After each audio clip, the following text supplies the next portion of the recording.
వెనకాల అంతా కూడా ఇక ఇక్కడ దిక్కు మీరు కూసోమంటే కూర్చోలేరు, కనీసం నినాదాలను ఇయ్యంటాం.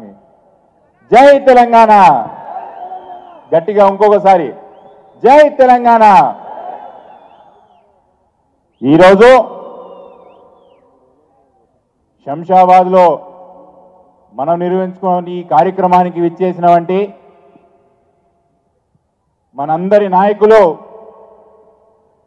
టిఆర్ఎస్ పార్టీ కార్యనిర్వాహక అధ్యక్షులు అన్న రామారావు గారికి, వేదిక మీద ఉన్న మాజీ మంత్రివర్యులు మహేందర్ రెడ్డి గారికి, స్థానిక శాసనసభ్యులు ప్రకాష్ అన్న గారికి, మల్లారెడ్డి గారికి, యాదయ్య గారికి, వికారాబాద్ ఎమ్మెల్యే ఆనంద్ గారికి, పరిగి ఎమ్మెల్యే మహేష్ అన్న గారికి, కొడంగల్ ఎమ్మెల్యే నరేందర్ అన్న గారికి, నరేంద్రబాబు గారికి, ఇంకా వేదిక మీద ఉన్న మా మిత్రుడు రంజిత్ అన్న గారికి, వేదిక మీద ఇంకా నాగేందర్ అన్న కానీ మిగతా వేదిక మీద ఉన్న చాలామంది పెద్దోళ్ళు ఉన్నారు, నాకు కొత్తోళ్ళు కూడా ఉన్నారు.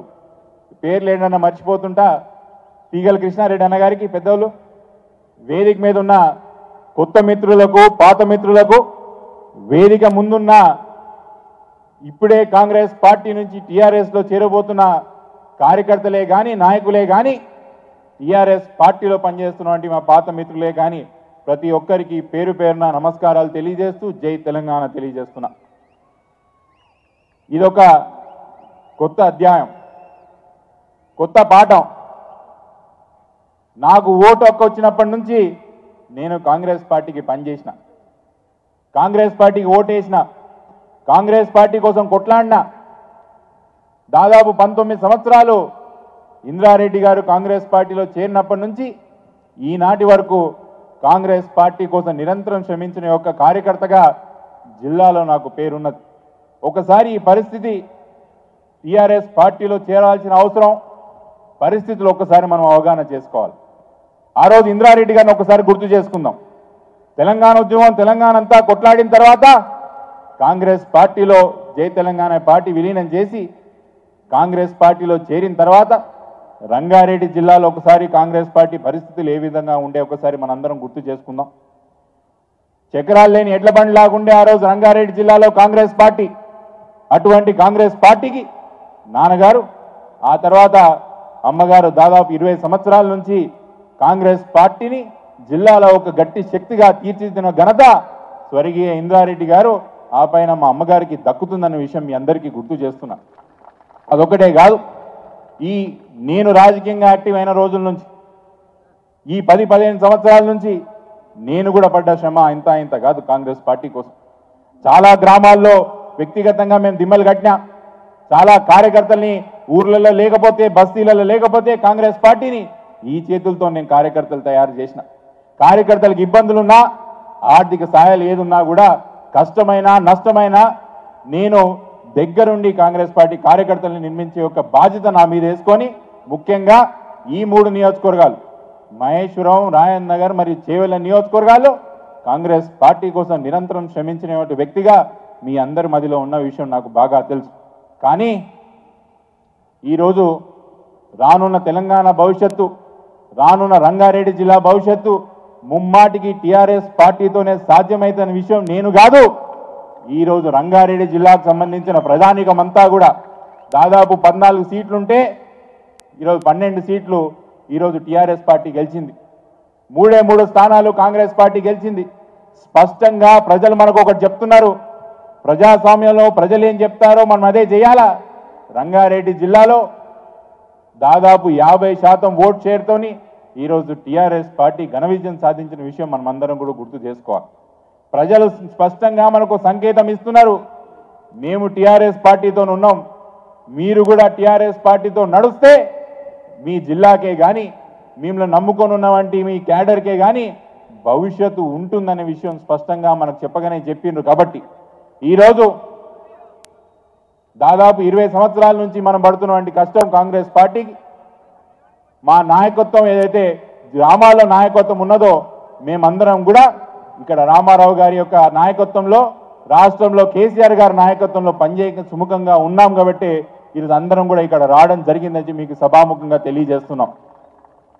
రామన్న స్పష్టంగా ఓ విషయం చెప్పిండు, నేను విశ్వేశ్వరరెడ్డి గారి గురించి కొన్ని విషయాలు చెప్పాలనుకుంటున్నా, ఈయనకు వస్తే ఆయన గురించి మాట్లాడొద్దు అన్నాడు. కానీ ఒకటే ఒక విషయం, ఆయన పర్మిషన్తో ఆయన విషయం ఒకటి మాట్లాడతా. నిన్న మొన్న ఆయన చూసిన విశ్వేశ్వరరెడ్డి గారు పార్టీల మార్పు గురించి మాట్లాడుతున్నాడు. పార్టీ మారడం ఎంత హేళన చర్యో ఆయనకు తెలిసిన విధంగా ఆయన మాట్లాడుతున్నాడు. ఒక రాజకీయ నాయకుని అవసరం ఒక రాజకీయ పార్టీకి ఎప్పుడు వస్తుందో తెలుసా? ఒక రాజకీయ నాయకుని యొక్క అవసరం ఒక రాజకీయ పార్టీకి ఎన్నికలప్పుడు వస్తాయి. ఎన్నికలు ఒక రాజకీయ పార్టీకి సావో రేవో అన్నట్టు ఉంటుంది. ముఖ్యమంత్రి గారు ఈ విశ్వేశ్వరరెడ్డికి సమాజంలో ఒక గుర్తింపు ఇచ్చింది. ఈయన ఎవరో తెలియదు. 5 సంవత్సరాల కిందట నా మీద పోటీ చేసినప్పుడు విశ్వేశ్వరరెడ్డి అనే వ్యక్తి ఎవరో గ్రామాల్లో తెలియదు. అట్లాంటి వ్యక్తిని ముఖ్యమంత్రి గారు తీసుకొచ్చి సమాజంలో ఒక స్థానం కల్పించిండ్రు, ఒక గౌరవం కల్పించిండ్రు. అట్లయినా అంటున్నాడు నిన్న పార్టీలు మారడం చాలా హేళమైన చర్య అని. మళ్ళీ మీరు విశ్వేశ్వరరెడ్డి గారు 3 నెలల కిందట మీరేం చేసిరని నేను అడుగుతున్నా. టీఆర్ఎస్ పార్టీ మీకు సమాజంలో గుర్తింపించింది కదా, మీకు స్థానం కల్పించింది కదా, పార్లమెంట్కి పంపించింది కదా. అటువంటి పార్టీకి అవసరం ఉన్నప్పుడు ఎన్నికల సమయంలో వెన్నుపోటు పొడిచిపోయింది మీరా కాదా అని చెప్పి ప్రజలకు సమాధానం చెప్పాల్సిన అవసరం ఈరోజు ఉన్నది. ఇంకా చాలా ఉన్నాయి ఆయన గురించి చెప్పేది. అన్న ఆయన గురించి మాట్లాడి పెద్ద మంచి చేయకు వదిలే అని చెప్పిండు కాబట్టి ఈరోజు ఊకుంటున్నా. ఈరోజు స్పష్టంగా చాలా ఆలస్యమైంది. రామనామ విషయాలు మనం విందాం. మనం అందరం ఎప్పుడు మాట్లాడుకునేది ఉంటుంది. 2-3 విషయాలు స్పష్టంగా చెప్తా. రాష్ట్రంలో ఏ విధంగా అయితే మనం కేసీఆర్ గారి నాయకత్వంలో పనిచేస్తామో మనమందరం కూడా జిల్లాలో మహేందర్ రెడ్డి గారి నాయకత్వంలో పనిచేయాల్సిన అవసరం ఉన్నది. స్థానికంగా ఈడ రాయందర్ నియోజకవర్గంలో ప్రకాష్ అన్న నాయకత్వాన్ని బలపరచాల్సిన అవసరం ఎంతైనా ఉన్నది. అక్కడ మహేశ్వరంలో తీగల కృష్ణారెడ్డి గారి యొక్క నాయకత్వం, ఆయన గౌరవాన్ని కాపాడాల్సిన అవసరం ఎంతైనా ఉన్నది. ఇవన్నీ కూడా స్పష్టంగా మీకు తెలియజేస్తూ వేదిక మీద ఉన్న పెద్దలు ముఖ్యంగా రామన్నకు విషయం చెప్పాలా. ఈరోజు మాతో చాలామంది కార్యకర్తలు వచ్చిండ్రన్న. దాదాపు ఈ 3 నియోజకవర్గాల్లో కాంగ్రెస్ పార్టీ వేర్ల నుంచి పీక్కొని వచ్చి ఇదో మీ ముందర ఇలా మీ నాయకత్వంలో పనిచేయడానికి మేము రెడీగా ఉన్నాం. నేను గర్వంగా చెప్తున్నా, ఈరోజు నిర్ణయం తీసుకున్న తర్వాత అమ్మగారు మేము ఒక నిర్ణయం తీసుకున్న తర్వాత మీకు గర్వంగా చెప్తున్నా, అన్న మళ్ళీ నా భవిష్యత్తు ఏందని అడగలేరు, అన్న మళ్ళీ గ్రామాల్లో మా ఇబ్బంది ఏందని అడగలేరు. నిర్ణయం తీసుకున్నాం, మీరు మంచి నిర్ణయమే తీసుకుంటారు ఏదైనా అని గుడ్డిగా మా ఇంట వచ్చిన వాళ్ళు ఉన్నారు. వీళ్ళని కాపాడుకోవాల్సిన బాధ్యత మా మీద ఎంత ఉందో మీ మీద అంతనే ఉంటుందని చెప్పి మీకు తెలియజేస్తున్నా. అన్న ఈరోజు మొదటిసారి మిషన్ భగీరథ అనే ఒక స్కీము మనమందరం విన్నప్పుడు ఇది సాధ్యమవుతుందా అని అనుకున్నా. దాంట్లో నేను కూడా ఉన్నా. ఇది అసలు సాధ్యమైన పని అని అడుగుతాను. నేను చాలామందికి అడుగుతుంటే అసలు ఇంత పెద్ద స్కీము, ఇన్ని గ్రామాలు, ఇన్ని వేల క్యూసిక్లు, ఇన్ని మోటార్లు, ఇంత కరెంటు, అసలు ఇది సాధ్యమా అని చెప్పి నేను చాలాసార్లు నేను సందేహపడ్డా. నేను ఈరోజు టీఆర్ఎస్ పార్టీలో వచ్చినందుకు అంటలేను. ఈరోజు మా నవాపేట గ్రామాల్లో ఎండాకాలం వస్తే గ్రామాల్లో లీడర్లు పోలేని పరిస్థితి ఉంటుండే.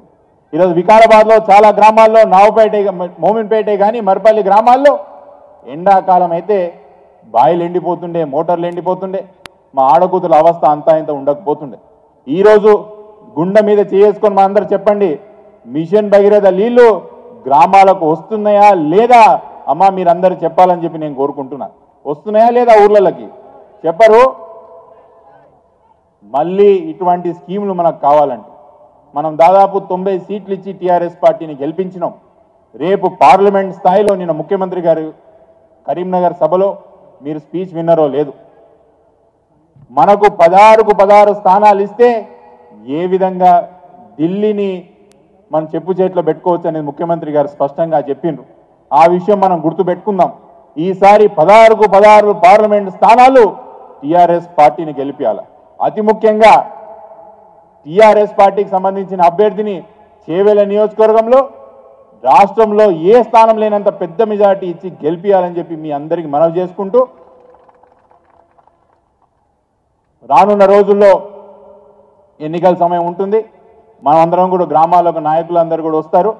కోఆర్డినేషన్ ఇష్యూస్ కూడా ఉంటాయి. ఇప్పుడు కొత్తగా పాత వాళ్ళు ఉంటారు, అందరితో కూడా కూర్చొని మాట్లాడదాం. కానీ ప్రతి గ్రామంలో టీఆర్ఎస్ పార్టీకి మెజార్టీ వచ్చే విధంగా మనం అందరం పనిచేయాలని కోరుకుంటూ నేను సెలవు తీసుకుంటున్నాను. జై తెలంగాణ.